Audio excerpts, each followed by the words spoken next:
So far this offseason, the Yankees have improved what was an already great bullpen in 2018 by signing RHP Adam Ottavino and re-signing LHP Zach Britton. They did lose free agent David Robertson after he agreed to a free agent deal with the Phillies but essentially replaced him with Ottavino. Chad Green will be back after he had another strong season following his breakout year in 2017, as will Jonathan Holder, who had a breakout campaign of his own during his first full season in the big leagues.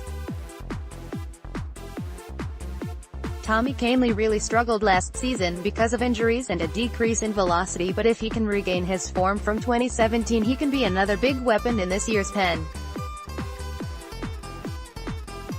As I mentioned earlier, Betances is going to be a free agent for the first time in his career next offseason and should command a huge contract as the top reliever on the market.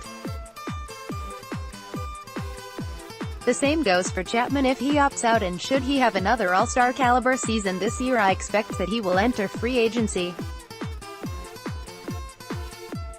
If that happens, it's unlikely that the Yankees will be able to resign both guys, even though they've shown a willingness to invest a ton of money on relievers in recent years.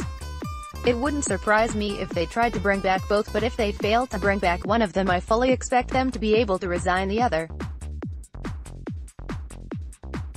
The good news is that if Chapman does opt out and he or Betances sign elsewhere, the Yankees' bullpen should still be a major strength. They'd still have Britton, who was arguably the best closer in baseball just 2 years ago, to slide right in and fill that role if Chapman leaves.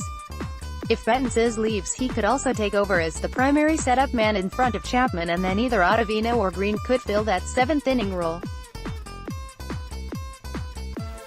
The Yankees' bullpen is so deep with power arms that guys don't really have to have defined roles, but the point is they're still well-positioned to be among the best in the game for years to come. The hope is that Chapman doesn't opt and rides out the rest of his contract, because then the Yanks would have an easier time bringing Betances back.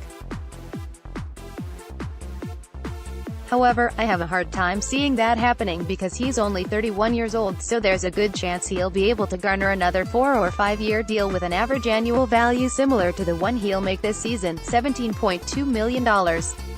Next, Mariano Rivera unanimously elected into the Baseball Hall of Fame. Even though Chapman has already made a ton of money in his big league career, I wouldn't blame him if he decides to opt out, because from a financial standpoint it makes a ton of sense. Although the fan in me hopes being a part of a championship caliber team means more to him and he stays to help the Yankees chase multiple rings.